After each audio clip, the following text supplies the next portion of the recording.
हमारे गांव के कुछ दबंग ठाकुर लोग हैं, कह रहे हैं कि बीजेपी सरकार तो हमारी है, हम जो चाहेंगे वो करेंगे। जो ये घटना हुई है, इस घटना की जिम्मेदारी केवल थाना अध्यक्ष फूलपुर की है। थाना अध्यक्ष फूलपुर महोदय उस विपक्षी गढ़ से मिलकर योजनाबद्ध तरीके से होकर इन लोगों को घायल पहुंचाने का काम किया है।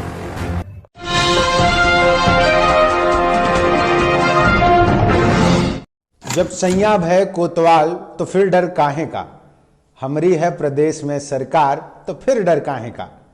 ठाकुरों की गुंडई चरम पर है। नमस्कार साथियों, मैं हूं विनीत और आप देख रहे हैं नेशनल जनमत।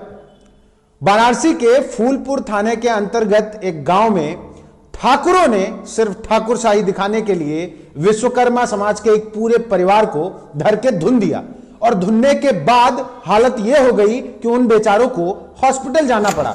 आपको लग रहा होगा कि यह बड़ा मजाकिया अंदाज में बात क्यों कर रहा है, क्यों मजाक उड़ा रहा है ऐसे लोगों की जिनको धुना गया।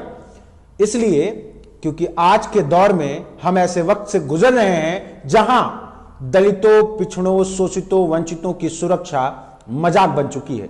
वो उसी मजाक के अंदाज में थानों पर ट्रीट किए जाते हैं, प्रदेश की सरकारों द्वारा नजरअंदाज किए जाते हैं, देश की सरकारों द्वारा नजरअंदाज किए जाते हैं और उनके मुद्दों को सुनने, जानने, समझने के लिए कोई तैयार नहीं है। पहले पूरा मामला सुनिए, फिर आपको आगे की बात बताते हैं। वाराणसी जिले के फूलपुर थाना अंतर्गत परसरा गांव के रहने वाले उमेश विश्वकर्मा के घर के सामने से कुछ ठाकुर दबंग रास्ता बना रहे थे, जिसके लिए विवाद चल रहा था। ठाकुरों ने उमेश विश्वकर्मा को बकायदे धमकी दी कि अगर बीच में आए तो मारे पीटे जाओगे, जान से भी जाओगे। ख्याल रखना, सरकार हमारी है, मुख्यमंत्री हमारा है, ज्यादा उड़ो मत। लोकल प्रशासन से लेके ऊपर जितने भी लोग बैठे हैं वो सब हमारे हैं, इसलिए औकात में रहना विश्वकर्मा जी, और बाहर निकले तो देख लिए जाओगे। पहले नाम सुन लीजिए।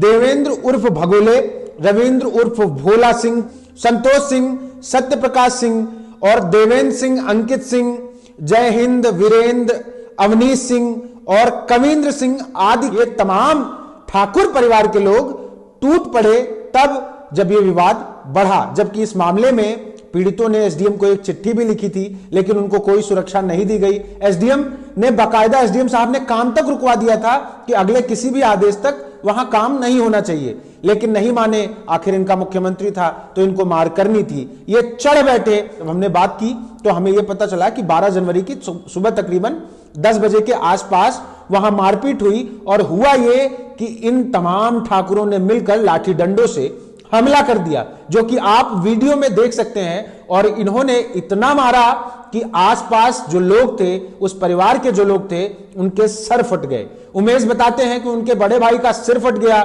बच्चे का सिर फट गया, लोगों के हाथों पर चोट आई और इतनी ज्यादा चोट आई कि छोटे मोटे हॉस्पिटल से काम नहीं चला। उनको बाकायदा बीएचयू ट्रामा सेंटर रेफर करना पड़ा और क्रिटिकल कंडीशन में अब भी इलाज चल रहा है। मेरा नाम उमेश विश्वकर्मा है, मैं परसरा से रहने वाला हूँ और ये मेरे भाई हैं। अच्छा, ये आपके बड़े भाई हैं? हाँ, बड़े भाई हैं। पीछे सर देखिए, पीछे देखिए, बहुत जख्मी हुए हैं ये लोग। अच्छा जी, अरे बाप रे।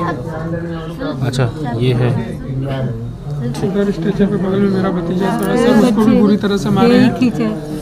यही काने का फट। ये मेरी माता जी है, इनको भी देखिए। अच्छा, इनके भी हाथ में लगा है? हाँ, एक गोदी टेढ़ा मंदिर है, कमर में भी लगा है। और बगल में उधर हमारे पिताजी हैं, उनको भी चोट आई है। सर ये लोग हमारे गांव के कुछ दबंग ठाकुर लोग हैं और हर बात की सर धमकियां देते हैं बीजेपी सरकार में। सर और ये इनकी मनोबल बढ़ कर रहे हैं कि बीजेपी सरकार तो हमारी है, हम जो चाहेंगे वो करेंगे। और रही सही कसर पूरी कर दी फूलपुर के थानाध्यक्ष प्रवीण कुमार राय ने। राय साहब बोले हमारी बिरादरी का मामला है, ऐसा मैं नहीं कह रहा हूं, पीड़ितों ने हमसे कहा। राय साहब बोले ये हमारी बिरादरी का मामला है और ऊपर हमारी बिरादरी का मुख्यमंत्री है, तो कोई चिंता की बात तो है नहीं, हम डायरेक्ट डील कर लेंगे, इसलिए ज्यादा कुछ करने की जरूरत है नहीं। लेकिन बात यह थी कि उनके ऊपर दबाव बढ़ रहा था। प्रथम दृष्टया उन्होंने कार्रवाई नहीं की। और एक बात और मैं आपको बता दूं कि मैं नहीं कह रहा हूं कि ठाकुरवाद हो रहा है, वो लोग जो कि पीड़ित हैं वो कह रहे हैं कि ठाकुरवाद हो रहा है। सब ठाकुर मिलके हमको घनचक्कर बना के पीट रहे हैं और हमारी सुनवाई भी नहीं हो रही है। लेकिन उसके बाद बीएन सेना संगठन के संजय विश्वकर्मा की मदद से परिवार वालों को न्याय की उम्मीद बंधी। एफआईआर दर्ज हुई, एफआईआर की कॉपी आप देख सकते हैं और उसके बाद कार्यवाही शुरू हुई। जिन धाराओं में एफआईआर है उसके तहत इन ठाकुरशाही गुंडों को गिरफ्तार तो नहीं किया जा सकता, लेकिन थोड़ा दबाव जरूर बना होगा और पुलिस चाहे तो गिरफ्तार भी कर सकती है, लेकिन वीडियो बनाने तक अभी तक किसी की गिरफ्तारी नहीं हुई है। संजय सिंह विश्वकर्मा एडवोकेट, बीएन सेना संगठन के जिम्मेदार पदाधिकारी, जो भी ये घटना हुई है, इस घटना की जिम्मेदारी केवल थाना अध्यक्ष फूलपुर की है। थाना अध्यक्ष फूलपुर महोदय उस विपक्षी गढ़ से मिलकर योजनाबद्ध तरीके से होकर इन लोगों को घायल पहुंचाने का काम किया है। जब पीड़ित व्यक्ति गया था अपना प्रार्थना पत्र लेकर, बदतमीजी से बात करते हुए अपमानित ढंग से पेश आया और कहा कि जाओ हम आपका प्रार्थना पत्र नहीं लेंगे। इस पूरे घटना के क्रम में थाना अध्यक्ष फूलपुर जिम्मेदार हैं। प्रशासन से कहना चाहेंगे उनको जल्द से जल्द वहाँ से बर्खास्त किया जाए और इन लोगों को न्याय दिलाया जाए। 307 धारा लगनी चाहिए। इस पूरी घटना से आपको क्या समझ में आता है? मैं समझाता हूं।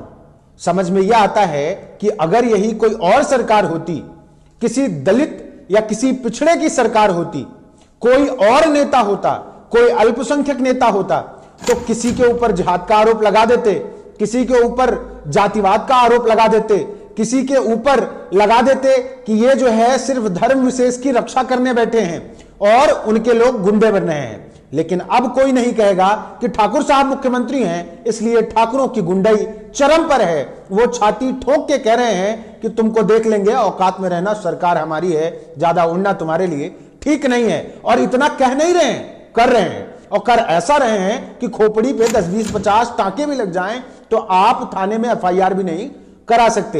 ये इकलौता मामला नहीं है, उत्तर प्रदेश में तमाम मामले ऐसे आ रहे हैं जिनसे साफ तौर पर आप समझ सकते हैं और हमारे तमाम वीडियोस में हम आपको बता चुके हैं। देखने वाली बात यह होगी कि इस पूरे मामले में क्या कार्यवाही होती है। बाकी बने रहिए नेशनल जनमत के साथ और जागरूक और सतर्क बने रहिए, क्योंकि ऐसे लोग आपका हक छीनने, आपको मारने पीटने धमकाने आएंगे, पर आपको लड़ना है। धन्यवाद।